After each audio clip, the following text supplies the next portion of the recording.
Selamat pagi semuanya. Salam sehat buat kita semua. Perkenalkan, nama saya Arista Tiara Lestari Tampu Bolon, NPM 210-613, dengan mata kuliah Belajar dan Pembelajaran. Dosen pengampu Ibu Anita Deborah Simangungsong, SPD MPD. Saya dari Prodi Pendidikan Ekonomi dari Universitas HKBP Nomensen Pematang Siantar, Fakultas Keguruan dan Ilmu Pendidikan. Demikian perkenalan singkat dari saya.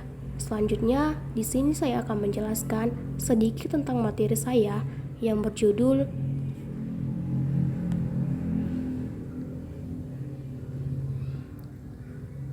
Keterampilan Mengajar Seorang Pendidik terhadap Prestasi Belajar Peserta Didik.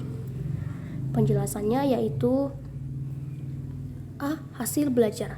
Hasil belajar yang dicapai oleh peserta didik dipengaruhi oleh dua faktor utama, yakni faktor dari dalam diri peserta didik dan faktor yang datang dari luar peserta didik. Dalam lingkungan belajar di sekolah, hal yang paling dominan mempengaruhi hasil belajar ialah kualitas pembelajaran dan keterampilan mengajar seorang pendidik. Selanjutnya B. Keterampilan mengajar seorang pendidik.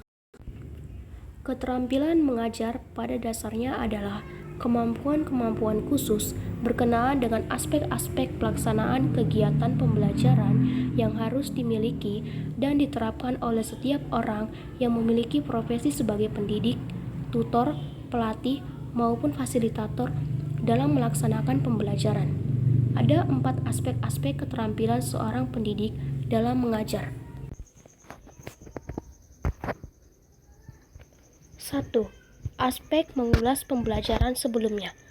Pentingnya mengulas pembelajaran sebelumnya yaitu yang pertama, mengetahui kesiapan siswa belajar. Saat menyampaikan materi pelajaran sebelumnya, kita bisa melihat respon yang diberikan peserta didik. Apakah mereka dapat mengingatnya atau merasa bingung dan lupa. Dengan begitu, pendidik bisa mengetahui kesiapan peserta didik dalam belajar. Yang kedua, materi yang telah dipelajari tersimpan dan terus diingat.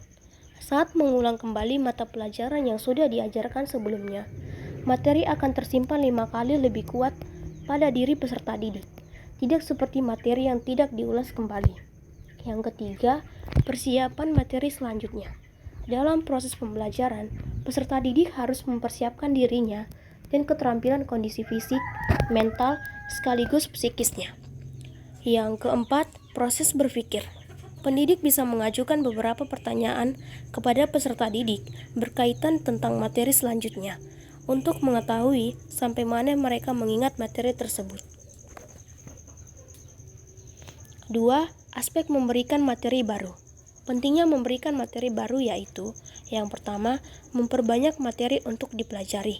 Dengan memberikan materi baru, peserta didik mendapat banyak materi yang sudah mereka pelajari sehingga pengetahuan mereka bertambah. Yang kedua, persiapan peserta didik. Dalam proses pembelajaran, peserta didik akan mempersiapkan dirinya dan kondisi fisik, mental, sekaligus psikisnya dalam menerima materi baru. 3. Aspek memberikan latihan mandiri. Pentingnya memberikan latihan mandiri yaitu yang pertama, mengetahui sejauh mana pengetahuan si peserta didik terhadap materi yang telah dipelajari. Yang kedua, peserta didik fokus belajar secara mandiri. Yang ketiga, peserta didik mengembangkan berbagai kemampuan mereka, termasuk memanajemen waktu. Yang keempat, aktif dan kreatif mencari sumber belajar. Yang kelima, peserta didik mampu mengenali kelebihan dan kekurangannya sendiri.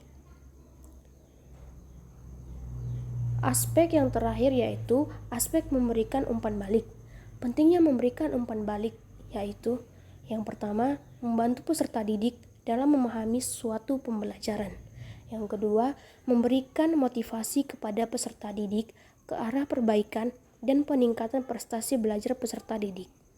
Yang ketiga, membantu peserta didik untuk menilai penampilan yang tidak dapat dilihat dan dirasakan oleh dirinya.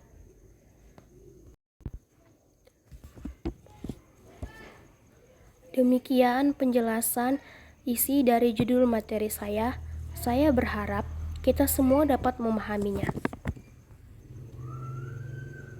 Sekian dan terima kasih.